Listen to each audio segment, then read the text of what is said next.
नमस्कार, आप सभी का बहुत बहुत स्वागत है एक नई वीडियो के साथ। दोस्तों, आज की वीडियो है वो है भारत के भूगोल से, जिसमें हम पढ़ेंगे उत्तर भारत का पर्वतीय क्षेत्र, और जिसमें जो मुख्य रूप से पढ़ेंगे वो पढ़ेंगे हिमालय पर्वत के बारे में। इससे प्रश्न बहुत ज़्यादा परीक्षा में पूछे जाते हैं, तो बहुत ही सरल भाषा में मैं आपको ये समझाऊंगा। जो भी आपकी डाउट होगी वो आज बिल्कुल क्लियर हो जाएगी। तो शुरुआत करते हैं। तो देखिए, जो हिमालय है इसे 4 भागों में विभाजित किया जाता है। कितने भागों में विभाजित किया जाता है? 4 भागों में विभाजित किया जाता है। देखिए, ट्रांस हिमालय, बृहद हिमालय, लघु हिमालय और शिवालिक हिमालय में। ठीक है। तो देखिए, जो आप ये रेड देख रहे हैं ये पर्वत श्रेणियां हैं। जैसे कि ऊपर ये पर्वत श्रेणी है, काराकोरम श्रेणी है, फिर नीचे आपकी लद्दाख श्रेणी है, फिर ये आपकी जोस्का श्रेणी है, और ये आप देख रहे हैं यहाँ पर ये कैलाश पर्वत श्रेणी है। तो ये जो है वो आपके ट्रांस हिमालय के अंतर्गत है, ये श्रेणियां आती हैं। और जैसा कि आप देख रहे होंगे, जैसे हिमालय जो फैला हुआ है वो नंगा पर्वत से लेकर के और लेकर नामचा जो 12वां पर्वत है उस तक ये हिमालय फैला हुआ है। तो जो बृहद हिमालय की अगर हम बात करेंगे तो ये क्या है, नंगा पर्वत से लेकर के ये नामचा पर्वत तक फैला हुआ है। आप देख रहे होंगे ब्लू ब्लू, आप देखिएगा ये यहाँ तक है। ये क्या है, बृहद हिमालय है। आप ये देख रहे होंगे काली काली ये जो पर्वत जो श्रेणियां में दर्शाई गई हैं, ये आपका है मध्य हिमालय। क्या है? मध्य हिमालय है, जिसे हम लघु हिमालय भी कहते हैं। इसी के अंतर्गत ये श्रेणियां आती हैं। पीर पंजाल श्रेणी है, धौलाधर श्रेणी है, और भी आगे हैं, महाभारत श्रेणी है। तो वो इसी के अंतर्गत आती हैं, लघु हिमालय के अंतर्गत आती हैं। ठीक है। फिर आगे हम बात करेंगे। देखिए, ये है हिमालय का जो बाहरी जो हिमालय है उसे हम कहते हैं शिवालिक हिमालय कहा जाता है। जो ये पंजाब से लेकर के यहाँ कोसी नदी है वहाँ तक ये फैला हुआ है। सबसे पहले पढ़ेंगे हम ट्रांस हिमालय। तो सबसे पहले एक बात और समझ लीजिएगा, जैसे ट्रांस हिमालय है, बृहद हिमालय है, लघु हिमालय है, तो इनको अलग करता है। देखिएगा, ट्रांस हिमालय और बृहद हिमालय को कौन अलग करता है? इंडो सांगपो सचर जोन अलग करता है। इसी प्रकार हम बृहद हिमालय की और लघु हिमालय की बात करें तो मेन सेंट्रल थ्रस्ट अलग करता है, और लघु हिमालय और शिवालिक हिमालय की हम बात करेंगे तो मेन बाउंड्री फॉल्ट अलग करता है। इनसे प्रश्न परीक्षा में बहुत ज़्यादा पूछा जाता है, तो ये विशेष रूप से आपको ध्यान रखना है। ये जो नीचे वाली दो है इनसे सबसे ज़्यादा प्रश्न पूछा जाता है, मेन सेंट्रल थ्रस्ट और मेन बाउंड्री फॉल्ट से। जो बृहद हिमालय और लघु हिमालय को अलग करती है ये, और ये कहती है लघु हिमालय और शिवालिक हिमालय को मेन बाउंड्री फॉल्ट। ठीक है। तो देखिए, सबसे पहले समझते हैं हम ट्रांस हिमालय। जो ट्रांस जो हिमालय है वो हिमालय से भी पहले का है। तो इसमें जो श्रेणियां हैं मुख्य रूप से 3 श्रेणियां हैं, जो लद्दाख में है। लद्दाख जो केंद्र शासित प्रदेश है वहां पर स्थित है। तो देखिए, इसमें है काराकोरम श्रेणी, लद्दाख श्रेणी और जोस्का श्रेणी। जो नीचे क्रम से आप देखिएगा, सबसे ऊपर वाली कौन सी है? काराकोरम, फिर लद्दाख, फिर जोस्का। इनका जो क्रम है परीक्षा में कभी कभी पूछा जाता है, तो क्रम आपको ध्यान रखना है। प्रश्न पूछा जाता है कि आप उत्तर से दक्षिण की ओर क्रम क्या है, या फिर दक्षिण से उत्तर की ओर क्रम क्या है, तो आपको ये क्रम याद रखना है। तो देखिए, सबसे पहले पढ़ते हैं हम काराकोरम श्रेणी। ये जो श्रेणी है इसमें जो भारत की सबसे ऊंची चोटी है, भारत की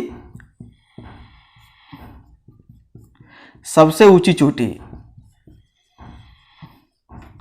जो चोटी है K2, इसे गॉडविन ऑस्टेन के नाम से भी जानते हैं। ठीक है, गॉडविन ऑस्टेन। तो वो किस पर्वत श्रेणी में है? वो है काराकोरम श्रेणी में। अगर हिमालय की हम बात करेंगे तो ट्रांस हिमालय।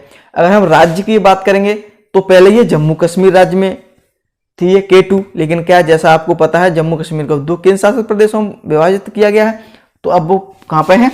लद्दाख लद्दाख केंद्र शासित प्रदेश में पड़ता है। ठीक है। अब ये K2 गॉडविन ऑस्टेन कहाँ है? लद्दाख राज्य में है। और ये श्रेणी की बात करेंगे तो काराकोरम श्रेणी की। ठीक है, ट्रांस हिमालय में। देखिए, यहाँ क्या है, काराकोरम श्रेणी में जो हिमनद हैं, जो ग्लेशियर हैं, इनसे प्रश्न परीक्षा में कई पूछे जाते हैं। जैसा कि मैं क्रम से बताऊंगा आपको, ये पश्चिम से पूर्व की ओर ये है आपके हिमनद हैं, हिस्पर, ब्याफो, बाल्टोरा और सियाचिन है। तो ये कहाँ पे है? काराकोरम श्रेणी में है, ट्रांस हिमालय में। तो देखिए, इसमें सबसे बड़ा है सियाचिन ग्लेशियर। ये प्रश्न बहुत ज़्यादा परीक्षा में पूछा जाता है कि सियाचिन ग्लेशियर कहाँ है, तो वो हो जाएगा आपका लद्दाख में, केंद्र शासित प्रदेश है। लद्दाख में हो जाएगा। पहले जम्मू कश्मीर इसका आंसर हुआ करता था, लेकिन अब लद्दाख हो जाएगा। अगर हम श्रेणी की बात करेंगे तो काराकोरम श्रेणी हो जाएगी। और हिमालय की हम बात करेंगे तो ट्रांस हिमालय में ये हो जाएगी। ठीक है, एक बात और समझ लीजिएगा, जैसे कि ट्रांस हिमालय की बात हो रही है तो ट्रांस हिमालय ही से क्या है, 3 नदियां निकलती हैं मुख्य रूप से। कौन कौन सी? सिंधु नदी, एक निकलती है आपकी सतलज नदी और ब्रह्मपुत्र नदी। ये किस हिमालय से निकलती हैं? ट्रांस हिमालय से निकलती है। कहां से निकलती है? जैसे आप देख रहे हैं ये कैलाश पर्वत श्रेणी है, यहां से ये निकलती है जो ट्रांस हिमालय का हिस्सा है। ठीक है, उसकी श्रेणी है ये ट्रांस हिमालय की। कैलाश पर्वत श्रेणी से ये नदियां निकलती है, सिंधु, सतलज और ब्रह्मपुत्र। ये आपको विशेष रूप से ध्यान रखना है। आगे हम बात करेंगे लद्दाख श्रेणी की। देखिए लद्दाख श्रेणी जो है विश्व सबसे ढाल वाली चोटी, विश्व की सबसे ढाल वाली चोटी राकापोसी किस श्रेणी में है? लद्दाख श्रेणी में है। ठीक है, और ये ट्रांस हिमालय के अंतर्गत है लद्दाख श्रेणी। ट्रांस हिमालय में 3 श्रेणियां हैं, काराकोरम, लद्दाख और जोस्का श्रेणी है। अगर हम लद्दाख के क्षेत्र की बात करें तो यहाँ पे क्या है, मंगोल जो प्रजाति के जो बौद्ध अनुयायी हैं, यहाँ पे बौद्ध जो लोग हैं वो रहते हैं। और ये क्या है, पश्चिम में जो ये लद्दाख जो श्रेणी है वो पामीर की गांठ में मिलती है। अगर हम बात करेंगे पूर्व और दक्षिण की ओर तो ये क्या है, आगे बढ़कर ये क्या है, ये कैलाश पर्वत श्रेणी के रूप में जानी जाती है। कौन सी? लद्दाख श्रेणी। आगे हम बात करेंगे जोस्का श्रेणी। देखिए जोस्का जो श्रेणी है और जो लद्दाख श्रेणी है उसके बीच में सिंधु नदी घाटी है, जिसमें क्या है, सिंधु नदी बहती है। और सबसे ठंडा स्थान भारत का, देखिए ये क्या है यहाँ पे, भारत का सबसे ठंडा स्थान द्रास, क्या है, जो द्रास है वो कहाँ है, जोस्का श्रेणी में है। अगर हम राज्य की बात करेंगे केंद्र शासित प्रदेश तो वो लद्दाख में हो जाएगा। जैसे पूछे भारत में सबसे ज़्यादा ठंडा स्थान कहाँ है तो वो है लद्दाख में। अगर श्रेणी की हम बात करेंगे तो जोस्का श्रेणी है। ठीक है, कंफ्यूज नहीं होना, जैसे लद्दाख श्रेणी लिख दी तो ये आप लद्दाख टिक मार देंगे, तो ऐसा आपको बिल्कुल भी नहीं करना। ठीक है, जोस्का श्रेणी में है। आगे हम बात करें पीर पंजाल श्रेणी। देखिए अब जो पीर पंजाल श्रेणी है और धौलाधर श्रेणी ये मध्य हिमालय में आगे हम देखिए यहाँ क्या है, ये मध्य हिमालय की हम बात करेंगे। लेकिन यह इससे जैसे कि ये ट्रांस हिमालय, ट्रांस हिमालय के बाद फिर आप ये है मध्य हिमालय, सॉरी बृहद हिमालय है। तो बृहद हिमालय क्या है, इसकी हम बाद में बात करते हैं। पहले सबसे पहले पीर पंजाल और ये धौलाधर श्रेणी समझ लेते हैं। पीर पंजाल श्रेणी, देखिए पीर पंजाल श्रेणी में जो इंपोर्टेंट है वो है पीर पंजाल एक दर्रा है, एक है बनिहाल दर्रा। जो बनिहाल दर्रा जो इंपोर्टेंट है, बनिहाल दर्रा के अंतर्गत एक जवाहर सुरंग है। तो जवाहर सुरंग कहाँ बनाई गई है, बनिहाल दर्रा में। और जो बनिहाल दर्रा है वो क्या है, जम्मू कश्मीर को क्या है, जोड़ता है। आगे हम बात करेंगे धौलाधर श्रेणी। तो देखिए धौलाधर जो श्रेणी है वो क्या है, किसके अंतर्गत है, मध्य हिमालय के अंतर्गत है। तो इसमें जो हिमाचल प्रदेश का जो क्षेत्र है, ये शिमला, कुल्लू, मनाली जो शहर हैं वो किस में आते हैं, धौलाधर श्रेणी के अंतर्गत आते हैं। अब हम बात कर लेते हैं बृहद हिमालय की। देखिए जो बृहद जो हिमालय है क्या है, इसकी जो औसत ऊंचाई है, बृहद हिमालय की हम बात कर रहे हैं। बृहद हिमालय की अगर हम बात करेंगे तो इसकी जो औसत ऊंचाई है वो है 6100 किलोमीटर। ठीक है, 6100 मीटर, सॉरी, इसकी जो औसत ऊंचाई है वो 6100 मीटर है। अगर इसकी हम लंबाई की बात करेंगे तो 2500 किलोमीटर, 2500 किलोमीटर है। मैं इसलिए बता रहा हूं कि इनसे प्रश्न परीक्षा में पूछा जाता है बृहद हिमालय से बहुत ज़्यादा। बृहद हिमालय की औसत ऊंचाई कितनी है, इसकी जो है लंबाई कितनी है, और इसकी हम चौड़ाई की हम बात करेंगे तो वो हो जाएगी आपकी 25 किलोमीटर। ठीक है, बृहद हिमालय से प्रश्न पूछे जाते हैं, इस वजह से मैं इसकी विशेष रूप से आपको जानकारी दे रहा हूँ। और सबसे ज़्यादा प्रश्न बृहद हिमालय से ही पूछे जाते हैं। देखिए बृहद हिमालय नंगा पर्वत से लेकर के ये फैला हुआ है नामचा 12वां पर्वत तक। लेकिन देखिएगा इसमें जो मुख्य रूप से चोटियां हैं इनसे प्रश्न परीक्षा में बहुत ज़्यादा पूछे जाते हैं। तो सबसे पहले हम देखेंगे माउंट एवरेस्ट को। देखिए माउंट एवरेस्ट बृहद हिमालय के अंतर्गत ये चोटियां मुख्य रूप से आती हैं। देखिए माउंट एवरेस्ट, देखिए जो माउंट एवरेस्ट है ये विश्व की सबसे ऊंची चोटी है। विश्व की सबसे ऊंची चोटी कौन सी है, माउंट एवरेस्ट है, जिसकी ऊंचाई कितनी है 8848 मीटर है। ठीक है, और जैसे प्रश्न घुमा फिरा के भी पूछा जाता है, जैसे कि हिमालय की सबसे ऊंची चोटी कौन सी है, एशिया की सबसे ऊंची चोटी कौन सी है, तो ये किसी प्रकार से घुमा फिरा सकता है क्वेश्चन। तो आपको आंसर क्या देना है, माउंट एवरेस्ट देना है।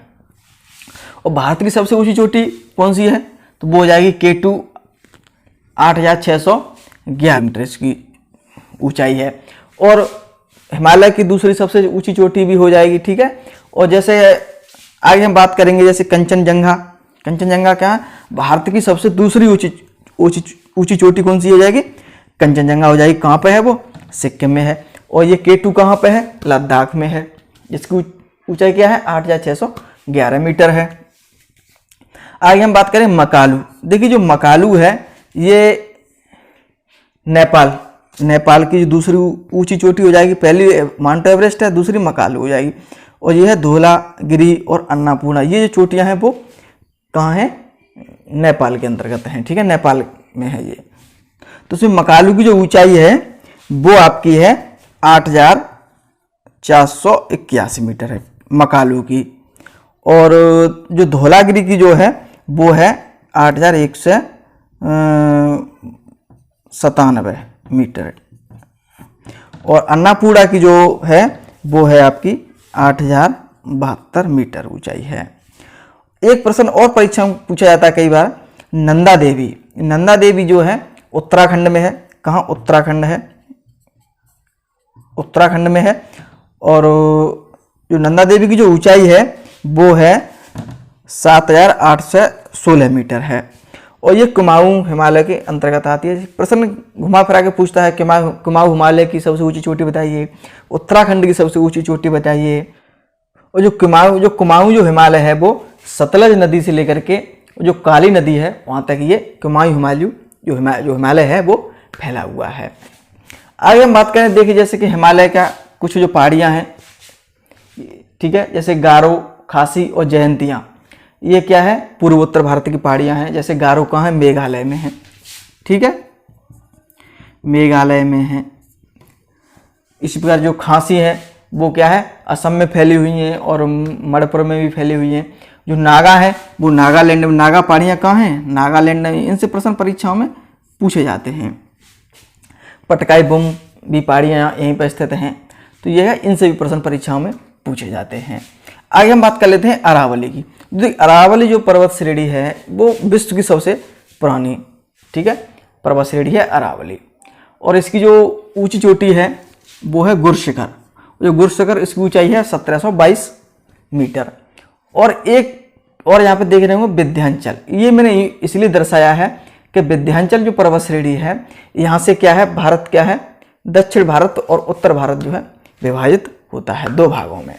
तो देखिए आज की जो वीडियो थी उसमें मैंने ये हिमालय को दर्शाया है और उसमें वही बताया है जो प्रश्न परीक्षाओं में पूछे जाते हैं। और अगर आपको वीडियो पसंद आई हो तो लाइक शेयर करिएगा, हमारे यूट्यूब चैनल को सब्सक्राइब करिएगा। और वीडियो देखने के लिए आप सभी का बहुत बहुत धन्यवाद।